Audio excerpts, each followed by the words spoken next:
sejarah dalam penegakan hukum lingkungan hidup dan kehutanan, kita melakukan proses penegakan hukum secara in absentia, ya, terkait dengan 2 direktur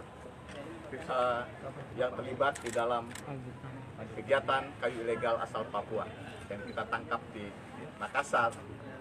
Bagaimana dijelaskan tadi bahwa samping 2 direktur ini, 4 direktur lainnya, ya, sudah inkrah, sudah dieksekusi.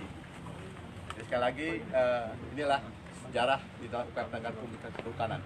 Dan kami akan terus memburu, ya tentu dengan dukungan dari teman-teman kejaksaan, ya, dan pihak kepolisian juga. Kita terus memburu kedua pelaku ini. Terima kasih teman-teman media, ya. Sudah cukup kan untuk gambarnya? Siap. Yang penting ini, ya kita punya Sri Kandi hebat lah. Mantap. Kita bikin sejarah, Bu Sundari, ya. Ini pertama di Indonesia ini. Pertama di Indonesia.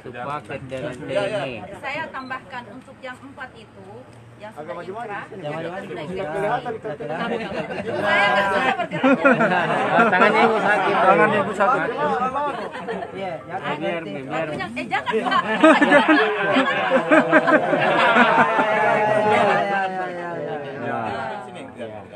Pak. Jadi yang untuk yang 4 tersangka itu, barang buktinya dirampas untuk negara. Bisa dilelang, bisa digunakan untuk kepentingan pemerintah atau kepentingan sosial. Nah, untuk yang 4 tersangka itu, 21 kontainer akan digunakan untuk mendukung kegiatan presidensi G20 di Bali. Ini nanti akan diambil oleh teman-teman dari PUPR untuk dibongkar yang 21 kontainer yang sudah inkrah itu untuk segera dibawa ke Bali untuk dukungan presidensi G20. Mantap, terima kasih, ya. Mohon izin. Assalamualaikum warahmatullahi wabarakatuh. Selamat siang, salam sejahtera kita semua yang kami hormati dan kami banggakan hadir tengah-tengah kita di sini. Ini ada Ibu Kajati, ya. Ibu Kajati, Ibu Andi Sentari, dan juga ada Bapak Andi, Pak Asbidum dari Kajati Makassar, ada Bapak Arifudin, ya, beliau adalah Karabut Perubasan di sini, dan sini ada Pak Dodi, beliau adalah Kepala Balai Penegakan Hukum Lingkungan Hidup Kehutanan Wilayah Sulawesi, dan saya sendiri Rasio Ridosani, saya Direktur Jenderal Penegakan Hukum Lingkungan Hidup dan Kehutanan. Hari ini kita akan menyampaikan kepada media, ya, karena media sangat penting bagi kami. Ya, kami melihat bahwa media saat ini sangat berperan penting dalam penegakan hukum. Media adalah kekuatan kami dalam menyampaikan langkah-langkah penegakan hukum yang dilakukan dan juga memonitor perkembangan-perkembangan yang kami lakukan. Hari ini kita lakukan hal yang sangat bersejarah sebenarnya di dalam upaya penegakan hukum lingkungan hidup kehutanan, ya, di mana teman-teman dari Kejati, Kejaksaan Tinggi Sulawesi Selatan, dan juga teman-teman Kejari bersama-sama dengan penyidik kami, ya, telah menyelesaikan suatu proses penyidikan, ya, di mana penyidikan yang kita lakukan ini terkait dengan kegiatan kayu ilegal asal Papua yang ditangkap di Pelabuhan Soekarno-Hatta pada tanggal 19 Januari 2019. Di mana dalam proses tersebut ada 57 kontainer.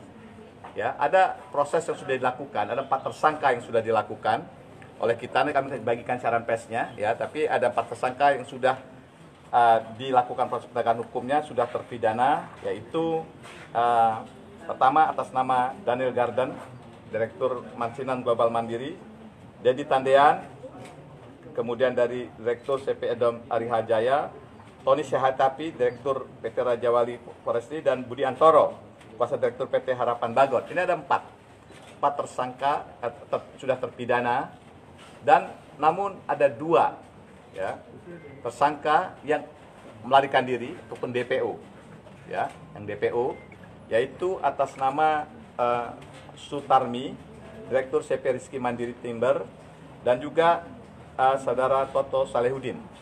Kedua orang ini merupakan DPO kita, dan setelah berkoordinasi dengan teman-teman kejaksaan, ya, akan membawa kasus ini, ya, melalui proses, ya, pengadilan in absentia.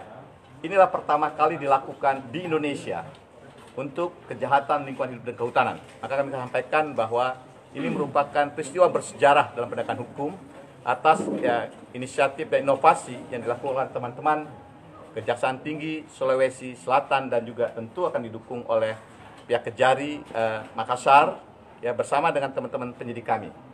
Kita melakukan pengadilan in absentia, di mana ini berdasarkan Undang-Undang 18 tahun 2013 tentang pencegahan dan pemberantasan perusakan hutan, pasal 51 ayat 1 dikatakan dalam hal terdakwa dipanggil secara sah tidak hadir di sidang pengadilan tanpa alasan sah, maka perkara dapat diperiksa dan putus tanpa hadirnya terdakwa.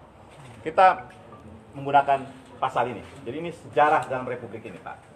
Jadi kami berterima kasih sebesar-besarnya kepada pihak Kejaksaan Tinggi. Salam hormat kami, Pak Andi, kepada Bapak Febri, Bapak Kejaksaan Tinggi, Bapak Febri Kejaksaan Tinggi Sulawesi Selatan, dan tentu juga kepada Ibu Andi Sundari. Jadi ini kami sampaikan kepada teman-teman. Di sini ada barang bukti yang akan dijadikan jadi barang bukti untuk proses penegakan hukum ini. Jadi hari ini adalah tahap kedua, istilah kita, Pak, ya. Jadi kami menyerahkan barang bukti dan tersangka. Karena tersangkanya adalah tidak ada, maka kita serahkan barang bukti dan akan dilakukan proses penegakan hukum in absentia. Di mana di sini ada jumlah kontainernya, ini ada barang buktinya ada 597 meter kubik yang berbau ilegal. Ini berapa jumlah tadi? 32. Total 32 yang ada di sini. Dan juga ada 59,96 meter kubik ini yang dimiliki dengan tersangka Toto Saludin. Jadi teman-teman ini kami sampaikan mudah-mudahan dengan bantuan teman-teman media ini akan memberikan efek jera, karena kami memastikan kami tidak akan berhenti melakukan penegakan hukum terkait dengan kejahatan lingkungan hidup dan kehutanan. Kesempatan yang baik ini juga, ini kan merupakan operasi gabungan saat itu, karena saya hadir pada tanggal bulan Januari itu saat ada penangkapan di Pelabuhan Soekarno-Hatta, di mana gabungan KLHK, kemudian Lantamal 6 Makassar, dan juga ada kepolisian daerah Sulawesi Selatan. Gitu teman-teman semua, terima kasih. Kalau yang saat ini yang gunakan pengadilan in absentia ini ada dua direktur yang kami proses tentu bersama-sama dengan teman-teman Kejaksaan Tinggi Sulawesi, yaitu pertama adalah atas nama Sutarni, Direktur CP Rizky Mandiri Timber. Yang kedua adalah Toto Salehudin, Direktur CP Mepan Jaya. Namun untuk kasus operasi yang dilakukan di Pelabuhan Makassar ini tidak hanya 2 ini, 4 direktur yang sudah terpidana sudah inkrah. Ini merupakan operasi yang dilakukan oleh KLHK. Jadi tidak hanya Surabaya, tapi di Makassar, tapi juga ada beberapa kasus lainnya di Surabaya kami lakukan penindakan. Tidak ada pemalsuan dokumen lagi. Ini tidak dilengkapi oleh dokumen ya.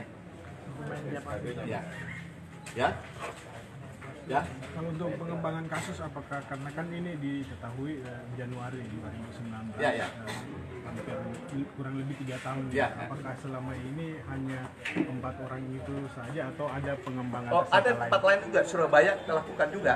Ada di Surabaya itu 8 tersangka kita lakukan. Jadi ini kasus ini memang ada tindak lanjut dari operasi tindakan kami lakukan. Sampai hari ini juga kami masih melakukan operasi. Nanti akan kami sampaikan ada kasus-kasus yang lain. Tapi hari ini sengaja kami datang untuk menyampaikan pada teman-teman ada peristiwa bersejarah dalam penegakan hukum dengan kehutanan, karena dengan dukungan dari Kejaksaan Tinggi Sulawesi Selatan dan juga Kejaksaan Negeri Makassar, kita melakukan upaya penegakan hukum dengan menggunakan pendekatan absentia. Terima kasih sudah nonton. Jangan lupa like, subscribe, dan share ya.